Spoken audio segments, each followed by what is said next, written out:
Hindi ko rin sila kagad-kagad nasasagot. Okay, punta na po tayo sa usapang Gilas, no? Mamaya na po yung mga katanungan. Mamaya na po yung mga katanungan natin at entertain. Sa Gilas naman po, nariyan po kanina, napapanood ko po yung interview ni Al Chua, no? Al Francis Chua, tungkol po dito sa susunod na hakbang ng Gilas Pilipinas. Sinerch ko po kung bakit po qualifying, kung sino po yung kabilang doon. Dahil po lahat po ng sa World Cup po, lahat po ng pang 24 yata tayo kung hindi ako nagkakamali. Kaya pasok po tayo sa another tournament para may pag-asa pa tayong makakuha. 2 beses pa po, no? 2 pa po yung chance natin para pumasok, pero mas mahirap-hirap po yun. Sabi ko nga, kung si Tim ko na agad yung naging coach natin, baka tayo po yung qualified kasi ang lakas po eh. Ang lakas po ng team natin dito sa World Cup, no?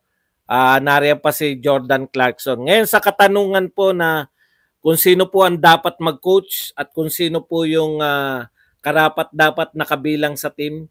Alam niyo po, etong problema, no, pagka nag-champion tayo, no, tapos biglang mag-iisip pa tayo ng iba, no? Hindi ko maintindihan kung bakit may iba pa tayong option. Mag-stick po tayo sa winning formula natin. Kayo sa SBP, tigil-tigilan nyo na yung kaiisip ng kung ano-ano. Oy, shoutout kay Linda Casimero. Tigilan nyo na po yung kaiisip pa ng ibang mga formula-formula. Ang tanging formula at may pag-asa lang po tayo para magwagi, nakita na po natin yan. Tigilan na natin yung mga fashionistang coach. Ganito po ang suggestion ko sa inyo, SBP. Tumahimik kayo lahat. Ibigay ninyo kay Team Cone yung pagbubuo ng team. Yan na yung team natin. Huwag na po kayong Tokis, ang dami na pong pabida ngayon bigla. Ang dami na nagsasalita, ang dami na pong sumikat, no? Ibigay po natin kay Team Cone yung pagbubuo ng team. Alam na po ni Team Cone ang kanyang gagawin. Lahat po ng nasa listahan ni Team Cone, suportahan nyo po. Yun po yung gagawin nyo.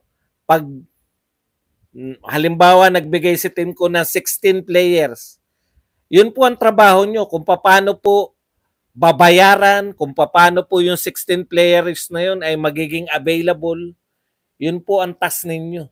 Hindi po yung mga sino ang coach, sino ang manager, tigil-tigilan nyo na yan, no? Okay. Kung papansinin po natin, kasi tinanong kay Al Francis Chua kung siya pa rin ba yung magiging team manager, kung sino yung magiging composition. Tignan po natin. Yung composition po ng Asian Games pala na to, na banggit doon, na nabasa ko sa dyaryo, may 2 pong player na pasok, inoopera ng Gilas para maging bahagi ng Asian Championship team. Aba, hindi po natin nakuha. Hindi po to naturalize, Hindi po naturalized player to. Mga player to, hindi ko lang alam kung naglalaro sa ibang bansa o ano. Ang taas po, no, ng hinihinging talent fee. Kung sino man yung 2 na yan, nawala po yung chance ninyo na maging bahagi ng Asian Games champion. Alam niyo po ba kung sino pa yung huling Asian Games champion? 61 years ago pa po. Imagine niyo. Kung sa 61 years pa tayo uli maging champion, wala na po yan. Yung mga member po niyan, habang buhay na po nilang taglayan. Yung perang hinihingi ninyo, kikitain yan, mawawala yan, pero yung oportunidad nyo sana na may gintong medalya kayo ngayon, sa tingin ko naman, wala namang mas lalakas sa inyo kasi ang hinihingi daw ay mas mataas pa kaysa sa naturalize. Ibig sabihin, import. Sanay po tayong binabayaran si Brownie na pang-import na bayad. no? Kung yung binayad kay Brownlee ay mas mataas pa kaysa sa hiningi ninyo, ay hiningi nyo mas mataas pa sa ibabayad kay Brownie, antindi nyo naman. Kaya nyo ba yung ginagawa ni Brownie? Baka yung ginawa lang ni Pahardo, hindi nyo na pantayan eh. Oh. Ay, thank you very much kay George Osiboy. Let's all support and pray for the easy win of Janrel Casimiro and to the ever great vlogger Bad Aratilis. Maraming salamat, Osiboy, sa 50 Australian dollars. Yan, thank you very much. Sa pakain. At saka hindi lang po yan, ha? Gusto ko rin pasalamatan. Baka akala ng mga tao, ha? Gusto ko rin pong pasalamatan. Nagkita po kami ni Osiboy. Gusto kong pasalamatan live po. Nagbigay po si Osiboy ng 100 Australian dollars. Iyan, no? Nagpakain na, may pa-t-shirt pa, tapos may $100 pa. Grabe naman. Napaka-galante. No? Galante. Kaya lang, alam mo, Osiboy, hindi ko nasira ako sa iyo eh. Yung kumain kami ron, ang sarap nung, ngayon parang minadali yung pagluluto, ang putya. Visit na restaurant yan. Okay. So, ang pakiusap lang po ng madlang people dito po sa SBP, mag-stick na po tayo sa winning formula natin. Ibigay po natin kay Coach Tim Kun ang pagtitimon, no? Huwag po natin papalitan kasi pag pinalitan nyo po si Tim Kun ngayon, para po sa Olympic qualifying, mumurahin po kayo ng tao, maniwala po kayo sa akin. Katsa-champion lang ni Tim Kun, no?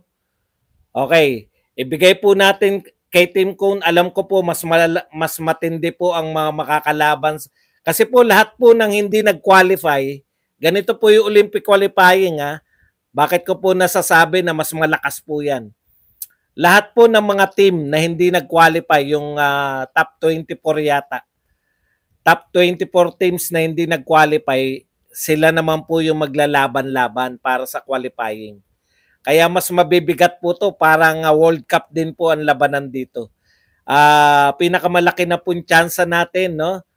Sa mga SBP, wag po niyong pagtangkaan dahil kung gaano po niyo nakita na binubu namin si Chot Reyes, hindi po kami mangingimi na kayo mga taga SBP ay talagang mumurahin namin kayo na walang humpay. Pagka pinalitan nyo po yung coach natin. Okay? Ibigay po natin kay Tim Kun yan. He deserve to be the coach ng Gilas Pilipinas dahil po bukod sa winning guest coach siya po ang pinaka talagang merong kakayahan, no? Sa tingin natin.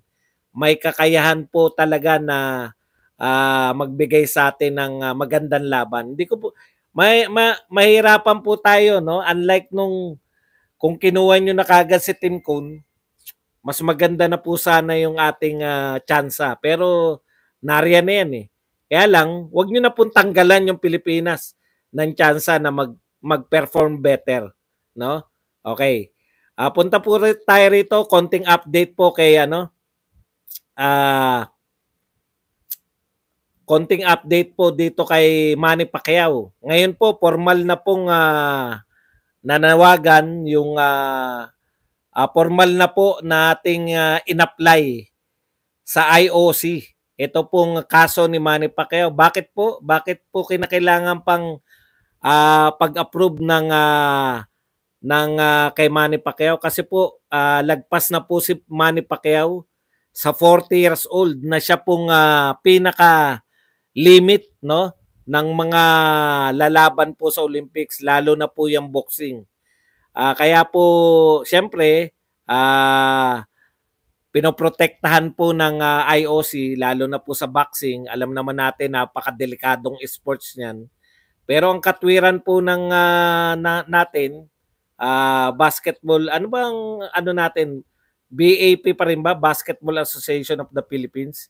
Okay, katwiran po ng ating samahan sa basketball, iba naman po yung kaso ni Manny Pacquiao, no? Mas kasi kaya natin pinoprotektahan yung mga elders. Hindi na tayo tumatanggap o yung IOC ay disqualified na po 40 plus dahil nga po sa napakadelikado, no? Pero sabi nga ng ating mga boxing officials, si Manny Pacquiao naman po ay may kakaiba po siyang sitwasyon. 8th Division World Champion, magiging ano po 'yan, no? Kumbaga historic po 'yan sa Paris Olympics, no? Magiging ano po siya, asset ng Paris Olympics at saka mas fit pa po siya kasi kung pag-uusapan po kaya natin pinoprotektahan dahil delikado nga yung boxing, mas fit pa po si Manny Pacquiao kaysa sa mga 30 years old na kasama rito sa Olympics. So hopefully, mapagbigyan po yung ating pambansang kamao na maging bahagi po ng Team Pilipinas para po dito sa darating na Paris Olympics sa 2024. Okay, yan lang po ang ating latest.